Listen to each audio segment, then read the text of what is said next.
आज जो पीसी का आयोजन किया गया है, किस लिए किया गया है?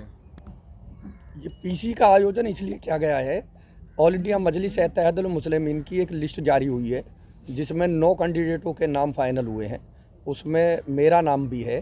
तो धौलाना विधानसभा से बैरिस्टर असदुद्दीन ओवैसी साहब ने हमें प्रत्याशी बनाया है। तो इंशाल्लाह हम लोग जो है चुनाव में हैं और जो है धौलाना विधानसभा से हम लोग विधानसभा लड़ रहे हैं। 9 प्रत्याशियों की जो सूची आई है वो कौन कौन सी विधानसभा से आई है? इसमें बरेली है, सहारनपुर है, धौलाना है, लौनी है और आपका गढ़ है, मेरठ है, सिवाल खास है, किठौड़ है। ये 9 विधानसभा हैं। उत्तर प्रदेश में विधानसभा चुनाव का डंका बज चुका है। कितनी सीटों पे एमआईएम लड़ रही है फिलहाल? देखिए, एआईएम उत्तर प्रदेश में 100 सीटों से ज़्यादा पे जो है विधानसभा चुनाव लड़ रही है और सारे विधानसभा के जो हमारे कैंडिडेट हैं वो मजबूती के साथ विधानसभा चुनाव लड़ेंगे।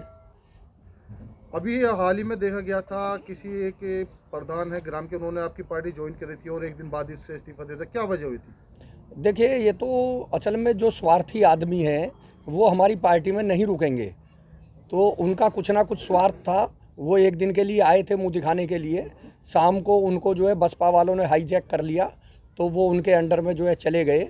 उनका अपना स्वार्थ था, वो स्वार्थ हमारी पार्टी में पूरा नहीं होता, इसलिए वो पार्टी छोड़ के चले गए। लेकिन कहीं ना कहीं जो बसपा प्रत्याशी माने जा रहे हैं बासित प्रधान, वो भी आपकी पार्टी में शामिल होने की कगार पर थे, लेकिन उन्हें जो है लगा कि एआईएमआईएम से जो है बेटर बसपा लगी तो बसपा में चले गए। फिर जो आपके जो कैंडिडेट माने जा रहे हैं जिनको आप घोषित करने वाले थे हाजी मंसूर को, तो उन्होंने भी जो है बसपा का दामन थाम लिया, सुनने में आ रहा है। देखिए, ये सब अफवाहें हैं।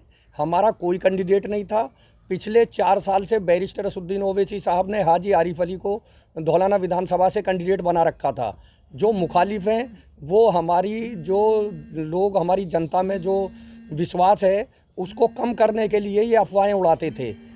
धौलाना विधानसभा से बैरिस्टर साहब ने या ऑल इंडिया मजलिस इत्तेहादुल मुस्लिमीन ने कभी किसी को जो है प्रत्याशी नहीं बनाया।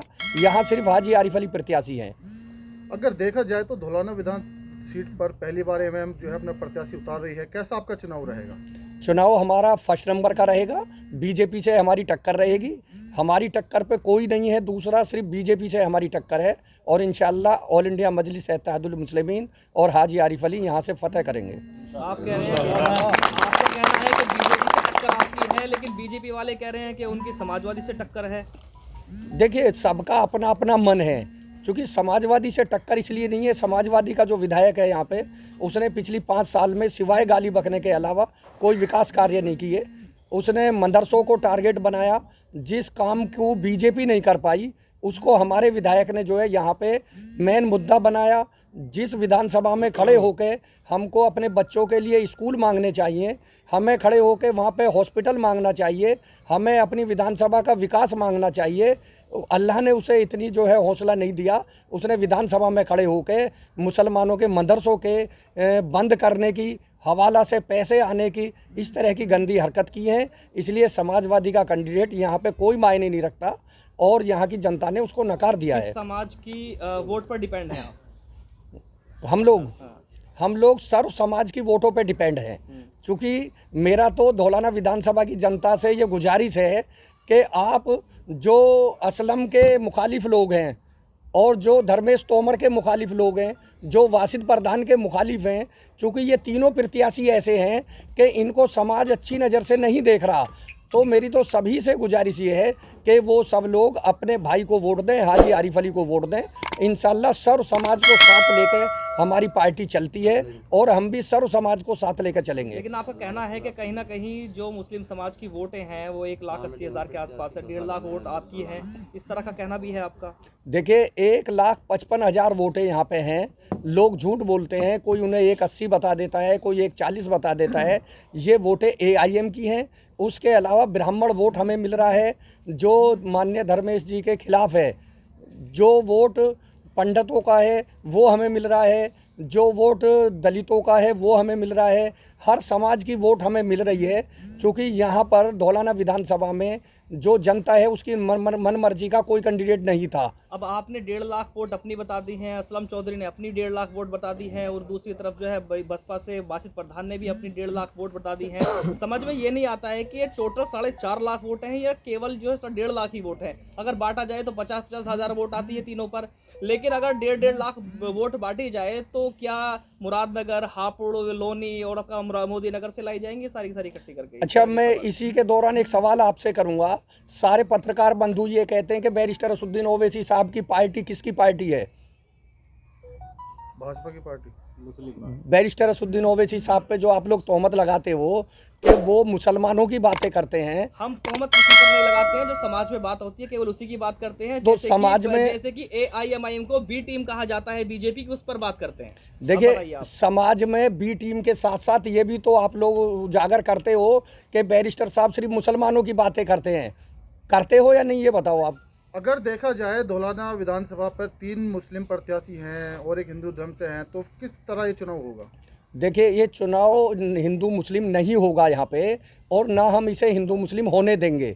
ये चुनाव सभी समाज का चुनाव है और सभी समाज की हमें वोट मिलेंगी। क्योंकि जब वोट डालता है तो आदमी सारी चीज़ें सोचता है, कौन भूमाफिया है, कौन गाली बकने वाला है, कौन दबंग है। आज धौलाना विधानसभा की जो पब्लिक है वो एक शरीफ इंसान की तलाश में है। वो ढूंढ रही है कि कोई ऐसा जाना माना चेहरा जो समाज सेवी हो, ईमानदारी से किसी की ज़मीन हड़पने का काम ना करे और किसी को धमकाने का काम ना करे, ऐसे चेहरे की तलाश है। तो मैं ये सोचता हूँ शायद आज धौलाना विधानसभा को ऐसा चेहरा मिल गया है। ये कहीं ना कहीं जैसे कि योगी जी कह रहे हैं कि 80-20 का खेल चलने वाला है, तो 80-20 का खेल जो है वो किस तरह से आपके यहाँ चलने वाला है या फेल है? देखिए, अब ये तो योगी जी बताएंगे आपको कि वो 80 और 20 का क्या खेल खेलना चाह रहे हैं। हमें तो ये लगता है कि शायद 80% में हम हैं और 20% में वो है। आज आपको MIM से धौलाना विधानसभा से टिकट हुआ है, इस PC के माध्यम से आप धौलाना क्षेत्र की जनता को क्या संदेश देना चाहेंगे? देखिए, इस PC के माध्यम से धौलाना विधानसभा की जनता को मैं संदेश देना चाहता हूँ कि आप जो अपना वोट करें वो जात पात पे ना करें, हिंदू मुस्लिम पे ना करें। आप धौलाना विधानसभा के बच्चों का भविष्य देखें, आप उन बेरोजगारों का भविष्य देखें, उन बहन बेटियों का भविष्य देखें जिनके साथ गलत हरकत हो रही हैं। तो आप ऐसे आदमी को चुनें जो सर्व समाज की बात करे और सर्व समाज के साथ चले, और जब मन चाहे वो उनके बीच में रहे। ऐसा ना हो कि जिस तरह से हम धौलाना विधानसभा में जाते हैं लोग हमसे शिकायत करते हैं कि पिछली 5 साल में हमारा जनप्रतिनिधि नहीं आया। तो इंशाल्लाह हाजी आरिफ आपके यहाँ 24 घंटे जब आप आवाज़ मारोगे धौलाना विधानसभा में कार्य करता हुआ नजर आएगा आपको।